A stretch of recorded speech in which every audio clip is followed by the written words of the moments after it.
School में पढ़त रहे, जैया होमवर्क ना करे रही वैया मार साहब मुर्गा बनाए दे, और मुर्गा बनाए के काहे काओ कुकड़ू को ना कही तो मार साहब मारे, और जब कही दी कुकड़ू को तो लड़कियां दांत चियार चियार हंसे।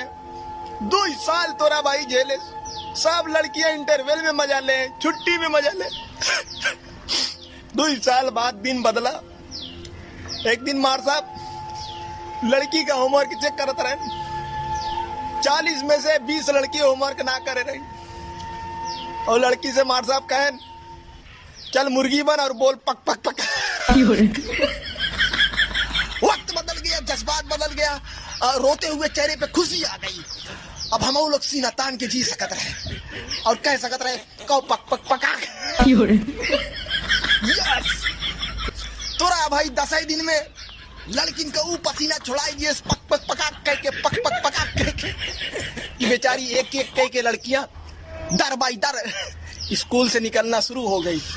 पर जवन जवन लड़की गायब भाई, आज से 20-22 साल की जिंदगी खत्म हो गई है, कब वो सामना ना हुआ है।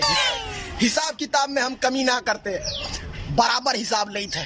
पहले स्कूल में लेते रहे, आज सोशल मीडिया पे लेते।